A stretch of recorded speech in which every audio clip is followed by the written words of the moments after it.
الرحمن الرحيم، والصلاة والسلام على أشرف المرسلين سيدنا محمد وعلى آله وصحابته أجمعين. مرحبا بكم سيداتي وسادتي مع هذا اللقاء المتجدد في مادة الإعجاز في القرآن والسنة. هذا اللقاء الذي يدفعنا للتأمل في عبر الكتاب المقروء الذي هو القرآن وسنة رسول الله صلى الله عليه وسلم، وعبر الكتاب المنظور الذي هو الكون من حولنا. والإعجاز في القرآن والسنة ليست مادة حديثة، بل مادة ظهرت منذ نزول الوحي، لأن القرآن تحدى كفار قريش بأن يأتوا بمثل هذا القرآن أو يأتوا بجزء منه، وكان التحدي كبيرا على كفار قريش، نظرا لأن محاور الإعجاز هي متنوعة، فهو إعجاز بياني وتاريخي وتنبؤي وتشريعي، ما يعجز أي واحد أن يأتي بمثل هذه المعلومات والتي لم تكن في الحضارات السابقة ولا في كتب سماوية أخرى التي حرفت ولم تبقى على أصلها. ثم ونحن نعيش في هذه القرون الأخيرة مع ظهور الاكتشافات العلمية، ظهرت بالإضافة إلى هذه المحاور ما يسمى بالإعجاز العلمي، حيث بينت الكشوفات العلمية الحديثة في ميدان علم الأجنة وعلم التشريح وعلم الوراثة وعلم التغذية، وكذلك في ميدان علوم الجيولوجيا والبيئة وعلم الفلك والأرصاد وغيرها، بأن هذه المعلومات لا يمكن إلا أن تكون وحيا من عند الله عز وجل، وأن رجلا على عهد رسول الله صلى الله عليه وسلم عاش في القرن السابع الميلادي، لا يمكن أن يأتي بمثل هذه المعلومات والتي لم نستطع أن نكتشفها إلا حديثا، على عكس ما يقول الملحدون بأن هذه المعلومات كانت على عهد أرسطو وكذا. فهذه المعلومات دقيقة جدا ولم نكتشفها إلا بالوسائل الحديثة. فمرحبا بكم سيداتي وسادتي في هذا اللقاء المتجدد. نريهم آياتنا في الآفاق وفي أنفسهم حتى يتبين لهم أنه الحق. ترتبط هذه المادة بالإعجاز العلمي والتشريعي فيما تم اكتشافه من علوم في القرن 21، وسنضرب مثالا في حلقتنا هذه حول عدة المطلقة. فمن بين الآيات المشرعة للطلاق يقول المولى سبحانه وتعالى في عليائه: والمطلقات يتربصن بأنفسهن 3 قروء. ويقول عليه الصلاة والسلام: لا يحل لامرئ يؤمن بالله واليوم الآخر أن يسقي ماءه زرع غيره. وقد انتقد البعض في مواقعهم عبر شبكة الانترنت التشريع الإسلامي فيما يتعلق بفترة العدة للمرأة المطلقة، وقالوا اليوم بإمكان العلم أن يحدد بدرجة عالية من الدقة إذا كانت المرأة حامل أم لا. والموضوع ليس له ارتباط بحمل المرأة أم غير حملها، بل هو أكبر من ذلك. في قوله عز وجل: سنريهم آياتنا في الآفاق وفي أنفسهم حتى يتبين لهم أنه الحق. السين هنا دالة على المستقبل وكشف ما لم يكن معروفا من قبل، وهذا رد على المتفلسفين الذين يقولون للمسلمين: لماذا لا تستخرجوا لنا إعجازا علميا قبل أن يتم اكتشافه أو قبل أن يكتشفه الغرب؟ والجواب واضح، كيف سيكون إعجازا إذا عرفناه قبل اكتشافه أو قبل أن يكتشفه الكفار بأنفسهم ليكون حجة عليهم وعلى أهلنا كذلك. وهذا المثال خصوصا هو نموذج لهذه الاكتشافات التي لم تستطيع البشرية أن تتعرف عليها إلا أخيرا في القرن 21. À la dynamique et à la cinétique de la folliculogénèse. Vous avez ici représenté plusieurs cycles menstruels successifs avec les sécrétions des gonadotropines hypophysaires en bas et les sécrétions des stéroïdes ovariens en haut. Intéressons-nous à l'histoire du follicule ovulatoire de ce cycle menstruel. Il est sorti du pool de réserve des follicules primordiaux plusieurs mois auparavant. L'entrée en folliculogénèse des follicules primordiaux se fait par vagues de quelques dizaines de follicules chaque jour, et ceci à tout moment du cycle menstruel.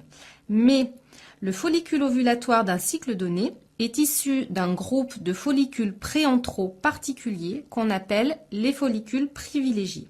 Ces follicules se sont formés 85 jours auparavant, plus précisément en début de phase lutéale du 3e cycle précédant le cycle ovulatoire. Pour tous les autres follicules préantraux formés à d'autres moments du cycle, c'est l'atrésie. Au cycle suivant, en fin de phase folliculaire, la cavité antrale apparaît au sein des follicules privilégiés. Il reste 60 jours avant l'ovulation.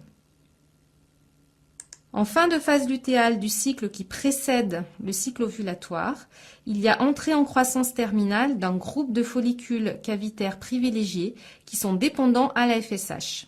Ce phénomène s'appelle le recrutement.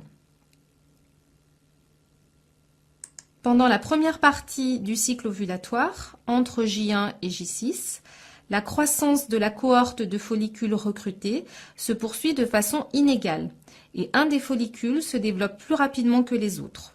On parle de sélection du follicule dominant. Le follicule dominant est le follicule qui est destiné à ovuler parmi la cohorte des follicules qui ont été recrutés. وهكذا من خلال هذه الدراسة تبين لنا أن عدة المطلقة التي تحيض هي 3 قروء كاملة لقوله تعالى والمطلقات يتربصن بأنفسهن 3 قروء.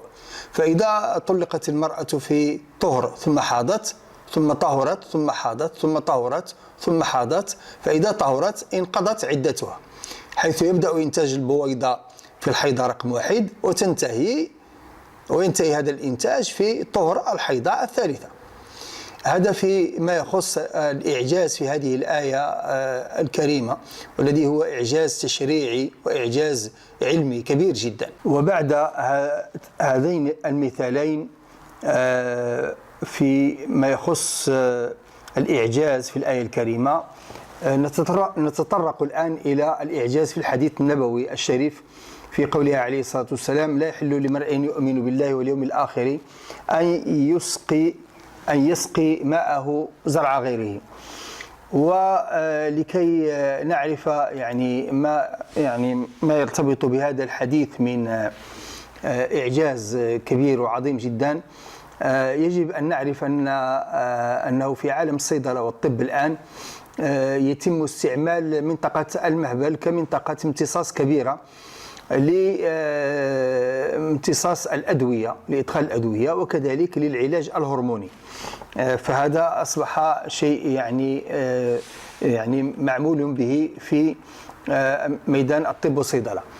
وكذلك يجب أن نعرف بأن مكونات السائل المنوي، وهو ما يسمى في المصطلح الحديث بماء الرجل، هذا السائل المنوي يحتوي على مغذيات، مواد مغذية مثل الفركتوز والزنك وغيرهما، وهي مواد تقوم بتغذية البويضة خلال 3 قروء التي ذكرها القرآن الكريم. وكذلك يحتوي السائل المنوي على هرمونات FSH و LH. هذين الهرمونين وغيرهما هما من مكونات المني، والتي لم يتم اكتشافها إلا في القرن 21، لم يتم اكتشاف وجودها في السائل المنوي إلا في القرن 21، وهي تقوم كذلك بدور المساهمة في نمو البويضة قبل الإباضة. كذلك يجب أن نذكر بأن هذه الهرمونات كذلك من خصائصها أنها تساعد على عملية الإباضة، تساعد على عملية النمو ثم تساعد على عملية الإباضة. كذلك هذه من بين مكونات السائل المنوي نجد كذلك الحمض النووي الذي يحمل الشفرة الوراثية، وهذه الشفرة الوراثية تنتقل من السائل المنوي إلى الخلية البيضية. إذن وجود مواد غذائية ووجود هرمونات ووجود شفرة وراثية، هذه عموما هي التي تساهم في تغذية الخلية البيضية، وكذلك نموها، وكذلك إعطائها من الشفرة الوراثية التي توجد في ماء الرجل، وهو إعجاز كبير يحمله هذا الحديث النبوي. سنريهم آياتنا في الآفاق وفي أنفسهم حتى يتبين لهم أنه الحق. أولم يكف بربك أنه على كل شيء شهيد. Ba-ba-ba-ba-ba-ba